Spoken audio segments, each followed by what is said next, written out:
paix de notre Seigneur Jésus-Christ soit encore votre partage, votre serviteur Epiphane Boin. Alors, dans une précédente vidéo, j'ai eu à aborder la question de Daniel chapitre 9, le verset 24 à 27.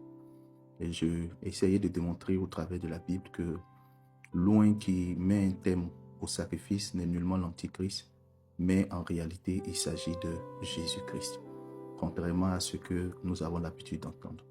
Alors, une question va forcément surgir, celle de savoir alors que dire de l'abomination de la désolation.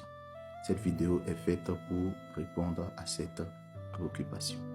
Alors, je voudrais prendre avec votre permission ce que dit Daniel chapitre 9 en ce qui concerne l'abomination de la désolation.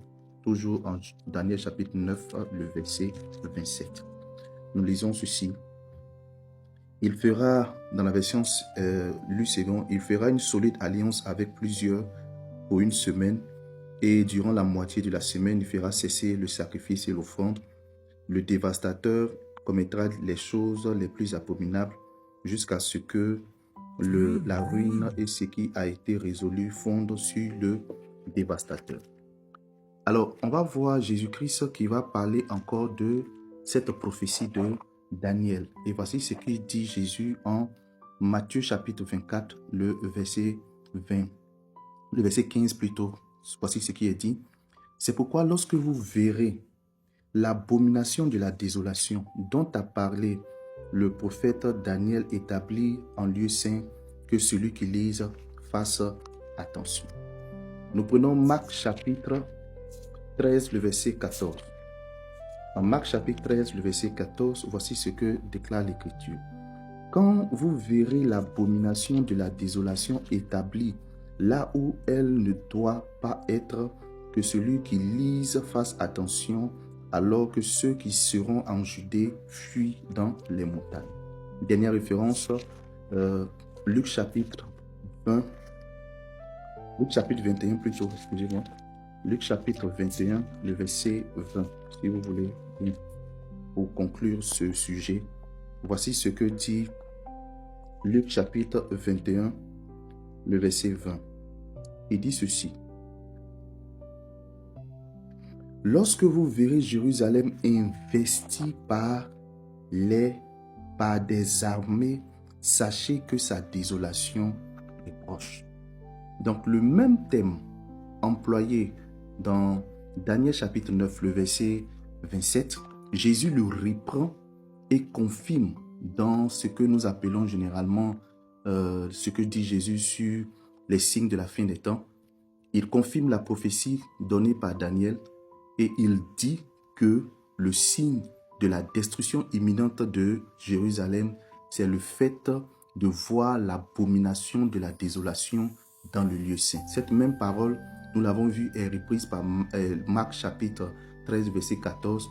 Et en dernière position, nous voyons la même parole confirmée par Luc chapitre 21, le verset 20.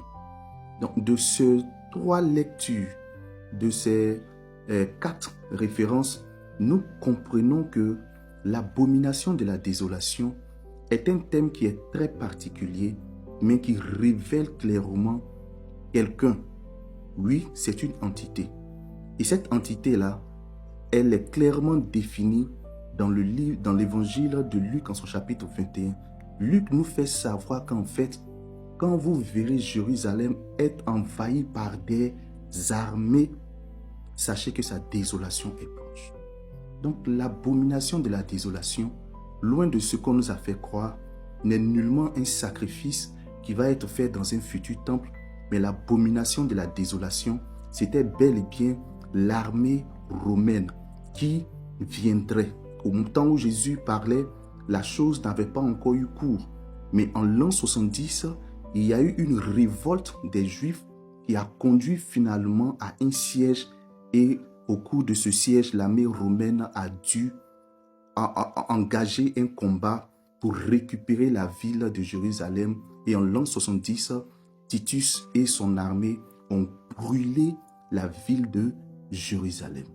Aux disciples, Jésus était simplement en train de dire, le signe qui va vous montrer la destruction imminente de la ville de Jérusalem, c'est le fait que vous verrez cette ville être encerclée par l'armée romaine.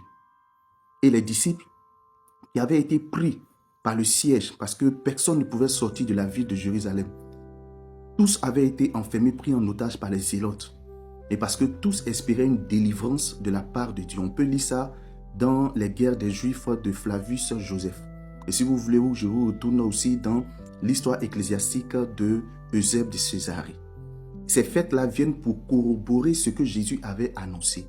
Et quand, dans cette guerre qu'il y avait entre les Juifs et l'armée romaine, les chrétiens ont vu l'armée romaine encercler la ville de Jérusalem pour s'apprêter à l'attaquer, l'histoire rapporte que les soldats ayant déposé leurs armes ont fui en laissant tous leurs dispositifs. Et quand cela a eu lieu, pour tout le monde, c'était le signe que Dieu venait d'opérer un grand signe pour la délivrance du peuple d'Israël. Mais à la vérité, les chrétiens qui avaient lu la prophétie, qui savaient très bien ce que Jésus avait dit, avaient compris que c'était le signe final, le fait que l'armée romaine ait encerclé la ville. Et leur retrait était l'action de Dieu pour que l'Église et les chrétiens qui avaient été pris en otage se retirent discrètement. Et c'est ce qu'on lit dans Matthieu et dans toutes les références que je viens de citer. Il y a toujours une consigne qui est donnée. Quand vous verrez cela, tout ce que vous aurez à faire, fuyez. Verset 21 de Luc chapitre 21. Alors que ceux qui seront en Judée fuient dans les montagnes, que ceux qui seront au milieu de Jérusalem en sortent, et que ceux qui seront dans les champs n'entrent pas dans la ville. Donc la consigne pour les disciples, pour échapper, il ne fallait pas rester. Dès qu'ils voyaient l'armée romaine qui avait encerclé la ville, ils devaient fuir. Et effectivement, les disciples ont fui. Flavius Joseph a confirmé ce fait-là et s'est même demandé comment les chrétiens ont-ils été informés. Mais toujours est-il qu'ils se sont retirés et pendant que Dieu a remarqué que l'Église, ses serviteurs, ses disciples se sont retirés de la ville de Jérusalem, la même armée romaine est revenue récupérer sa place et a entamé l'assaut final pour détruire et consumer entièrement la ville de Jérusalem. Bien-aimés, l'abomination de la désolation, ce n'est pas une personne à venir. L'abomination de la désolation, ce n'est pas un péché qui va être commis ou le fait qu'un porc soit sacrifié dans un futur temple. L'abomination de la désolation, c'était l'appellation de l'armée romaine. Et voyez une chose qui est quand même étrange, c'est que le symbole de l'armée romaine, c'est l'aigle aux ailes déployées. L'aigle aux ailes déployées. Mais dans Daniel chapitre 9, le verset 27, il dit clairement « sous les ailes de l'abomination ». Donc ce n'est pas une action future, c'est un fait qui est déjà passé. Et on ne peut pas aujourd'hui enseigner à l'Église qu'il y a une abomination de la désolation future. Mes amis, lisons nos Bibles. Lisons nos Bibles. Cet événement est passé. Et pourquoi chercher dans le futur un fait qui est passé?